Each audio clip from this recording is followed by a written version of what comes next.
PM Modi के आज UP और दिल्ली में जनसभाएं। यूपी के बस्ती और श्रावस्ती में जनसभाओं को करेंगे संबोधित। पश्चिमी दिल्ली के द्वारका में भरेंगे हुंकार। आज पश्चिम बंगाल के चुनावी दौरे पर अमित शाह कांती घाटाल और पुरुलिया लोकसभा क्षेत्र में करेंगे जनसभा। शाम को पश्चिम बंगाल के बांकुरा में रोड शो। बीजेपी अध्यक्ष जेपी नड्डा भी करेंगे पश्चिम बंगाल का चुनावी दौरा। 3 जनसभाओं को संबोधित करेंगे। उत्तर 24 परगना, कोलकाता उत्तर और दक्षिण में करेंगे जनसभा। आज राहुल गांधी की हरियाणा में 3 चुनावी जनसभा। दोपहर में चरखी दादरी और सोनीपत की अनाज मंडी में अलग अलग जनसभा। शाम 4 बजे पंचकुला में करेंगे संविधान सम्मान सम्मेलन। झारखंड में 2 जनसभाओं को संबोधित करेंगे प्रियंका। सुबह 10:30 बजे गोड्डा के मेला मैदान में रैली। दोपहर 1 बजे रांची में कल्पना सोरेन के साथ रैली। दिल्ली में चुनाव प्रचार करेंगे कांग्रेस अध्यक्ष मल्लिकार्जुन खड़गे। उत्तर पश्चिमी दिल्ली में इंडिया गठबंधन के पक्ष में करेंगे रैली। बादली इलाके में होगी रैली। आजमगढ़ में समाजवादी पार्टी ने झोंकी पूरी ताकत। एसपी प्रत्याशी धर्मेंद्र यादव के समर्थन में 2 रैलियां करेंगे अखिलेश बघेल। बिलेरियागंज और बैठोली में होगी जनसभा। आज भी चुनावी जनसभा को संबोधित करेंगे बीएसपी प्रमुख। सुल्तानपुर के मोतीगंज में मायावती करेंगी जनसभा।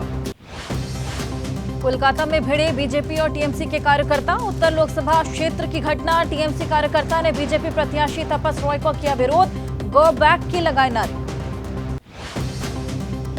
पुणे कार हादसे में नाबालिग आरोपी के पिता को पुलिस ने किया गिरफ्तार। नाबालिगों को होटल में शराब परोसने के आरोप में होटल मालिक सहित 3 लोग गिरफ्तार। पुणे कार हादसे में जान गंवाने वाले एमपी के जबलपुर के रहने वाले युवा सॉफ्टवेयर इंजीनियर अश्विनी कोस्टा के परिजनों ने कार्रवाई पर उठाए सवाल। पूछा, आरोपी को जमानत कैसे मिल गई। महाराष्ट्र के उप मुख्यमंत्री देवेंद्र फडणवीस ने कहा कि पुणे में हुई घटना परेशान करने वाली है। कहा, नाबालिग के खिलाफ किशोर न्याय बोर्ड के नर्म रुख से लोगों में आक्रोश। पुणे दुर्घटना केस को लेकर डिप्टी सीएम देवेंद्र फडणवीस ने पुलिस कमिश्नर और वरिष्ठ अधिकारियों के साथ बैठक की। अब तक हुई कार्रवाई और आगे की कार्रवाई पर चर्चा। पुणे कार हादसे पर एनसीपीसीआर के अध्यक्ष प्रियांक कानूनगो की अपील। कहा, नाबालिग को कार देना और शराब पिलाना गलत। पुलिस ने कार्रवाई की लेकिन नाबालिग की पहचान न करे उजागर। राहुल गांधी ने कहा कि नरेंद्र मोदी बना रहे 2 हिंदुस्तान। गलती से ठोकर मारने पर ट्रक ड्राइवर को 10 साल की सजा, लेकिन अमीर घर का लड़का हत्या करे तो उससे लिखवाया जाता है निबंध। पीएम मोदी ने प्रयागराज में कहा, एसपी सरकार में होती माफियाओं का राज होता है, हमारी सरकार में हो रहा सफाया। इंडी गठबंधन के नेता करते हैं वोट जिहाद की बात। वाराणसी में पीएम मोदी ने संकट मोचन मंदिर में पूजा अर्चना की। नारी शक्ति संवाद कार्यक्रम को संबोधित किया। कहा, काशी में व्यवस्था माता अन्नपूर्णा ही चलाती है। अखिलेश ने मंगलसूत्र वाले बयान पर कहा, शादियों में 7 वचन का मतलब 7 जन्मों का बंधन, जो मोदी जी नहीं जानते। युवा भारत अब बीजेपी की दकियानुसी बातों सुनने के लिए तैयार नहीं। कांग्रेस अध्यक्ष खड़गे का बयान, प्रधानमंत्री लोगों को मूर्ख बना रहे हैं। पहले 15 लाख रुपए और 2 करोड़ नौकरियों की बात करके झूठ बोला, अब झूठ बोल रहे हैं कि कांग्रेस संपत्ति छीन ले। पटना में बोले तेजस्वी यादव, पीएम मोदी के पास अब बचा नहीं कुछ भी। 400 छोड़ो, उनके लिए 240 सीट लाना भी मुश्किल। वे जान चुके हैं कि इंडिया गठबंधन बनाने जा रहा सरकार। महंगाई और बेरोजगारी के मुद्दे पर तेजस्वी ने पीएम मोदी पर किया प्रहार। तेजस्वी ने मोदी के अंदाज की नकल करते हुए साधा निशाना। कांग्रेस नेता राजीव शुक्ला ने किया दावा, हर राज्य से खबर आ रही है कि बीजेपी की सीटें कम हो रही हैं, तो उनकी सरकार कहां से बन रही है। हरियाणा के सीएम सैनी का कांग्रेस पर निशाना। कहा, पीएम मोदी ने भारत को बदला, कांग्रेस की दुकान खाली हो चुकी। बौखलाई कांग्रेस झूठ के सहारे लोगों को बहलाने की करती है कोशिश। सिरसा से कांग्रेस प्रत्याशी नेता कुमारी शैलजा ने एबीपी न्यूज से कहा कि चाहकर भी पीएम मोदी नहीं कर पाएंगे ध्रुवीकरण। बीजेपी पहले ये बताए कि 10 सालों में क्या काम किया।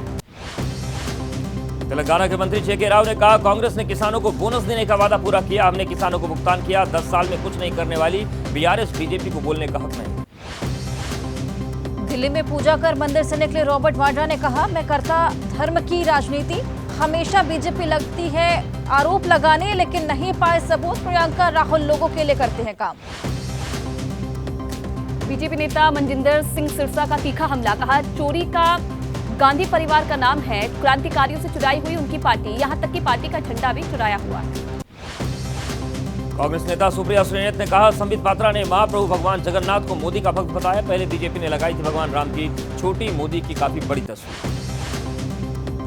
ओडिशा में अमित शाह ने कहा, महाप्रभु के रत्न भंडार की चाबियां कहां गायब हो गई। सरकार बनते ही रत्न भंडार में डाका डालने वालों को सीधा करेगी बीजेपी। शरद पवार की आलोचना का अन्ना हजारे ने दिया जवाब। कहा 12 साल बाद जागे हैं शरद पवार, भ्रष्टाचारी लोगों के साथ में लेकर चलने वाले हैं पवार। पूछा चरित्र है कि नहीं। झारखंड में दिल्ली के मुख्यमंत्री अरविंद केजरीवाल ने उठाया सवाल। कहा राम मंदिर के उद्घाटन के समय राष्ट्रपति को क्यों नहीं बुलाया, क्या इसलिए क्योंकि वो आदिवासी है। नॉर्थ ईस्ट दिल्ली में केजरीवाल ने किया रोड शो। कहा वो लोग कहते हैं 100 करोड़ से ज्यादा का घोटाला हुआ, लेकिन इन्होंने 500 से ज्यादा छापेमारी कर ली पर कहीं से चवन्नी नहीं मिली। कांग्रेस उम्मीदवार कन्हैया कुमार ने कहा कि उत्तर पूर्वी दिल्ली के लोग कह रहे हैं कि 10 साल में दिखाई नहीं दिए मनोज तिवारी, न ही क्षेत्र के लिए कुछ किया, इस बार होगा बदलाव। बीजेपी अध्यक्ष जेपी नड्डा ने लगाया आरोप। आम आदमी पार्टी के राष्ट्र विरोधी ताकतों से गहरे रिश्ते। पंजाब चुनाव में भी लगा था आरोप कि उन्होंने आतंकवादियों से फंडिंग ली। केजरीवाल पर राजनाथ सिंह का निशाना। सिर्फ 1 जून तक के लिए बाहर आए हैं केजरीवाल। उन्होंने अपनी हरकत से पूरी दिल्ली को किया शर्मिंदा। समाप्त हो रहा इंडी गठबंधन। आजमगढ़ में सीएम योगी का एसपी पर निशाना। कहा चुनाव से एक-एक कर भाग रहे हैं एसपी के प्रत्याशी, ठगने और शोषण करने आजमगढ़ आया है एसएफआई परिवार। आजमगढ़ में बोले एसपी प्रमुख अखिलेश यादव, बीजेपी ने जानबूझकर पेपर लीक कराया ताकि नौजवानों को नौकरी न दी जा सके। एसपी में शामिल हुए बाहुबली चंद्रभद्र सिंह उर्फ सोनू सिंह। एबीपी न्यूज से कहा 5 साल मेनका उनके बेटे सांसद रहे, तब उन्हें मुझ में कोई कमी दिखी नहीं। हमारी मेनका जी से कोई अदावत नहीं। छपरा गोलीकांड पर मांझी ने एक्स पर लिखा, पहले लोगों को भड़काकर गोलीबारी करवाओ, फिर घड़ियाली आंसू बहाओ, सरकार पर तोहमत लगाओ। सीएम नीतीश सिंगापुर के एलपीवाई एंड कंपनी पर कड़ी कार्रवाई करें। छपरा गोलीकांड की चिराग पासवान ने जांच की मांग की। कहा यह चिंताजनक, जांच होनी चाहिए, जो भी दोषी हो उस पर कार्रवाई। बशीर में सीएम ममता बनर्जी ने बीजेपी पर चुनाव प्रभावित करने का आरोप लगाया। कहा झड़प की वजह बीजेपी उम्मीदवार का गड़बड़ी करना, वो मतदान प्रभावित करने की कर रहे थे कोशिश। पश्चिम बंगाल की मुख्यमंत्री ममता बनर्जी ने कहा बुजुर्ग के मतदान के समय शुरू हुई थी कार्यकर्ताओं की झड़प। टीएमसी कार्यकर्ताओं ने लगाए थे गो बैक के नारे। पश्चिम बंगाल के बशीरहाट में सीएम ममता ने भरी हुंकार, बीजेपी पर लगाया साजिश का आरोप। कहा मैं संदेश खाली में महिलाओं की दुर्दशा से दुखी हूं, जल जाऊंगी संदेश खाली। पश्चिम बंगाल बीजेपी अध्यक्ष सुकांत मजूमदार ने मांग की है चुनाव आयोग आगे आने वाले चरणों में सख्ती बरते। टीएमसी को हटाने के बाद ही शांतिपूर्ण चुनाव बनेगी बीजेपी सरकार। पश्चिमी मेदिनीपुर में त्रिपुरा के सीएम माणिक साहा ने कहा कि मुख्यमंत्री ममता बनर्जी जानती हैं कि नंदीग्राम और संदेश खाली में क्या हुआ, ये पब्लिक है, सब जानती है। असम मुख्यमंत्री हेमंत बिस्वा शर्मा ने मथुरापुर जनसभा में कहा शेख शाहजहां जैसे गुंडों को हमें सौंप दे ममता जी। पश्चिम बंगाल के मैदानपुर में बीजेपी नेता मिथुन चक्रवर्ती के रोड शो में टीएमसी कार्यकर्ताओं ने नारेबाजी की। मिथुन बोले टीएमसी पास कुछ नहीं बचा, लोगों ने पहले ही फैसला कर लिया। पश्चिम बंगाल में नेता प्रतिपक्ष शुवेंदु के घर पर पुलिस का छापा। पूर्वी मिदनापुर में पुलिस की कार्रवाई, पुलिस ने एक संदिग्ध की तलाश में मारी गोली। आम आदमी पार्टी ने स्वाति मालीवाल को बताया बीजेपी की साजिश का चेहरा। कहा एलजी को उतारना मतलब बीजेपी को हार का डर लग रहा है। आप मंत्री सौरभ भारद्वाज ने दिल्ली के एलजी वीके सक्सेना पर साधा निशाना। एक्स पर पोस्ट कर लिखा महिला पहलवानों के लिए आगे क्यों नहीं आए, आरोपी बीजेपी सांसद को नहीं कराया गिरफ्तार। स्वाति मालीवाल मामले पर दिल्ली के एलजी विनय कुमार सक्सेना ने जताया दुख। कहा सीएम के ड्राइंग रूम की घटना पर चुप है केजरीवाल, स्वाति मालीवाल को दिलाएंगे न्याय। बीजेपी प्रवक्ता साजिया एलवी ने कहा स्वाति मालीवाल मामले पर केजरीवाल की खामोशी से हैरान। कहा सीसीटीवी से हुई छेड़छाड़, ब्लैंक कैसे हैं सीसीटीवी। यूपी के अंबेडकर नगर में एसपी नेता शिवपाल यादव के भाषण के दौरान टूटा मंच, कई कार्यकर्ता गिरे, बाल बाल बचे शिवपाल यादव। मंच पर कार्यकर्ताओं की भीड़ के चलते हुआ हादसा। यूपी के ललितपुर में 3 गांवों में 100% मतदान कर पेश की मिसाल। लंबे समय से मतदाता जागरूकता अभियान चला रहे थे डीएम। जिले में हुआ 68.8% मतदान। हैदराबाद में एसीपी उमा महेश्वर राव के आवास और अन्य ठिकानों पर एसीबी की रेड, 45 लाख रुपए नगद और 65 तोला सोना बरामद। शंभू बैरियर पर किसानों पर गोली चलने की घटना पर बोले हरियाणा के पूर्व गृह मंत्री अनिल विज। कहा गोली किसी के भी आदेश से चली, उस वक्त मैं गृह मंत्री था, जिम्मेवारी लेता हूं। अंबाला में रेल ट्रैक पर बैठे किसानों ने खाली किया ट्रैक। पिछले 34 दिन से धरने पर बैठे थे किसान। किसानों के फैसले से रेलवे मिली राहत की सांस। कोविड-19 के नए वेरिएंट की भारत में दस्तक। KP.2 से 290 और KP.1 से 34 मामले सामने आए।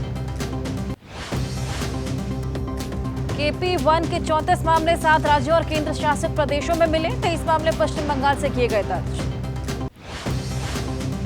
नई वेरिएंट KP.2 की सबसे ज्यादा 148 मामले महाराष्ट्र से दर्ज, जिसके साथ ही दिल्ली, गोवा, गुजरात, हरियाणा, कर्नाटक, यूपी और उत्तराखंड में भी सामने आए केस। सिंगापुर में देखी जा रही कोविड के नए वेरिएंट की लहर। 5 से 11 मई तक करीब 26,000 लोग वेरिएंट से संक्रमित हुए। गृह मंत्री अमित शाह के खिलाफ टिप्पणी मामले में 11 जून को रांची के MLA कोर्ट में पेश होंगे राहुल गांधी। 2018 में तत्कालीन बीजेपी अध्यक्ष अमित शाह पर की थी आपत्तिजनक टिप्पणी। झारखंड के पूर्व मुख्यमंत्री हेमंत सोरेन की याचिका पर सुप्रीम कोर्ट में सुनवाई रहेगी जारी। हेमंत सोरेन ने की चुनाव प्रचार के लिए अंतिम जमानत की अपील। अफजाल अंसारी की याचिका पर इलाहाबाद हाईकोर्ट में आज भी सुनवाई। सबसे पहले यूपी सरकार रखेगी अपना पक्ष। ज्ञानवापी में वजू खाने का ESI की मांग, याचिका पर आज इलाहाबाद हाईकोर्ट में सुनवाई। सरकारी सफाई मशीनों को जौहर यूनिवर्सिटी में मिट्टी में दबाने का मामला, आजम खान की जमानत याचिका पर आज इलाहाबाद हाईकोर्ट में सुनवाई। अखाड़ा परिषद के पूर्व अध्यक्ष महंत नरेंद्र गिरी की संदिग्ध मौत का मामला आज प्रयागराज की जिला कोर्ट में होगी सुनवाई। महंत रविंद्र पुरी का बयान किया जाएगा दर्ज। BRS नेता के कविता के खिलाफ दाखिल चार्जशीट पर कोर्ट ने सुरक्षित रखा फैसला। राज्य कोर्ट 29 मई को सुनाएगा फैसला। राजधानी दिल्ली में हीट वेव की वजह से आम आदमी का बुरा हाल। दिल्ली में बिजली की डिमांड ने तोड़े पुराने रिकॉर्ड। मंगलवार को पीक पावर 7,717 मेगावाट पहुंची बिजली की डिमांड। राजस्थान के ज्यादातर इलाकों में पड़ रही भीषण गर्मी। जोधपुर हीट वेव चलने से सड़कों पर नजर आ रहा सन्नाटा। जम्मू कश्मीर में गर्मी से नहीं मिल रही राहत, पारा 43 डिग्री के पार। राजस्थान के सिरोही में मछलियों की मौत, बढ़ती गर्मी और पानी में ऑक्सीजन की कमी से कही जा रही है मौत।